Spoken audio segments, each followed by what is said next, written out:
Since the last time we saw it, I've been busy. Not actually achieving anything, just pulling everything apart. So I haven't done anything this side yet. We've got the tank off obviously in the seat. So now that everything's off, you can see the welding here is just atrocious. Look at this. I've looked in the barrel or through the exhaust. Piston doesn't seem to have any slop and it looks very clean in there, so that's not too bad.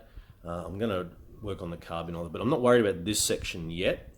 I'm looking at the frame and all the ancillary stuff, all the stuff that bolts on. Brakes look good if I pull that off. There's plenty of meat on those. Everything will be cleaned. Rear sprocket, the teeth are pretty much, ratchet. They're done. So I've found some kits online. I might do a full front and rear sprocket and chain repair. Exhaust, well, it is what it is. I might just leave that. I don't know yet. But the big problem, I don't know if you can see. Let's have a look at the frame here. So this portion is significantly lower than this side. Now, I don't know about you, but I'm pretty sure that the frame is meant to, if you can see there, is meant to be pretty much spot on. It's been welded back on not only here, but also, let's have a look, here. I don't know if you can get that or not. Anyway, yeah, there we go.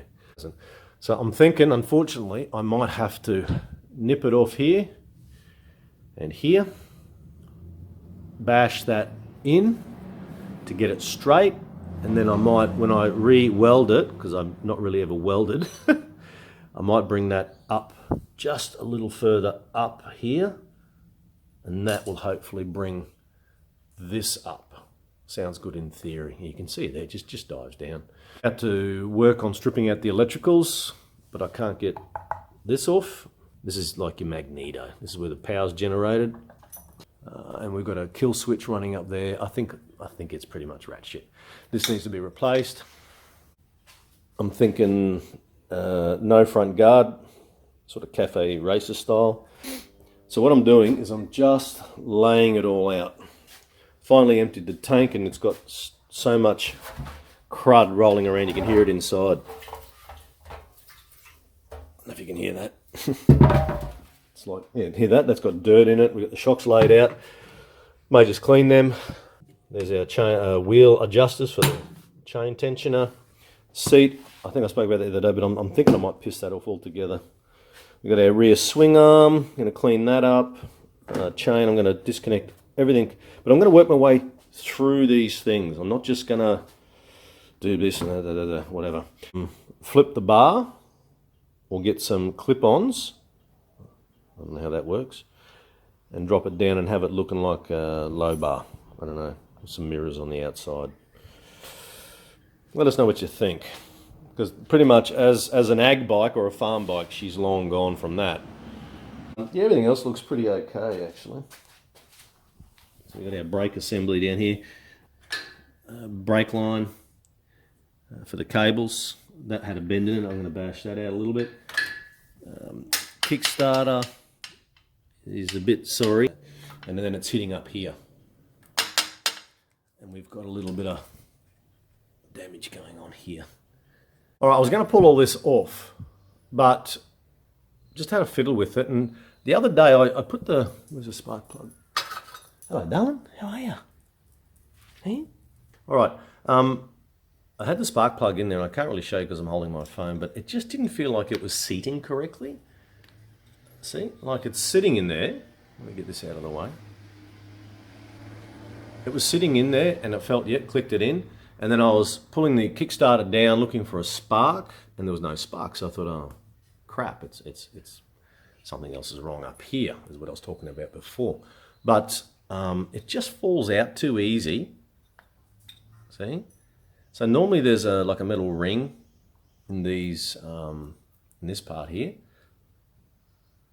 Seats over the top of the plug, right? So using my torch, I looked up inside the hole here, couldn't see a lot.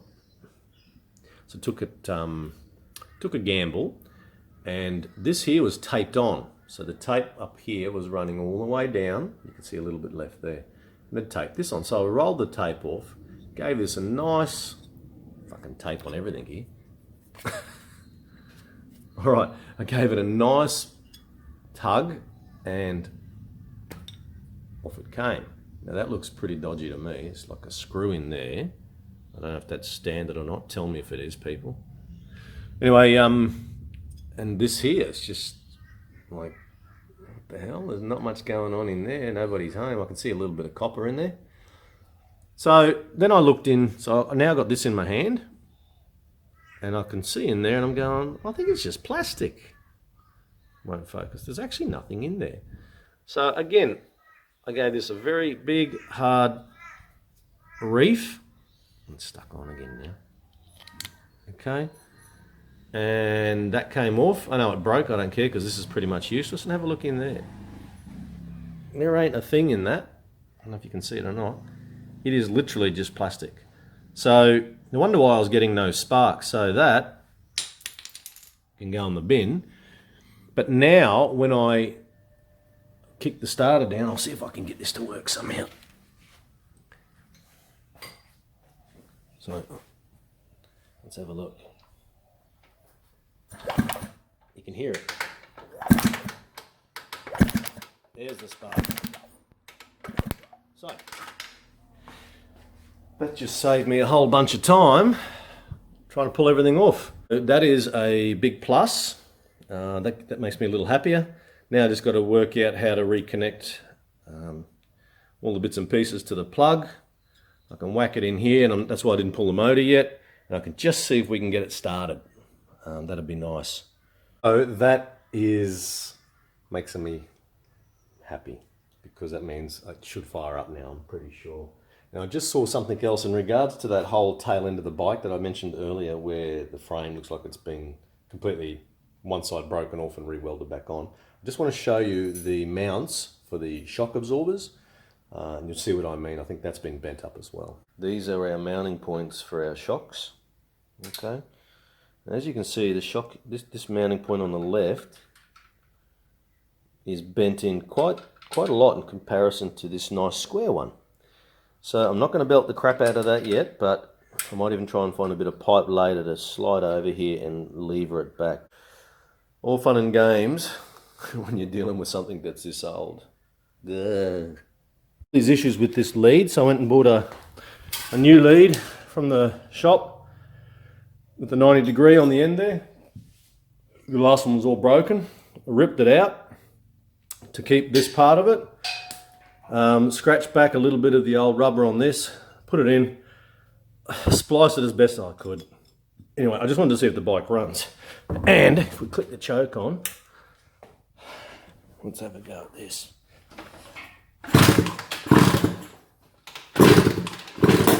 Whoa, she popped.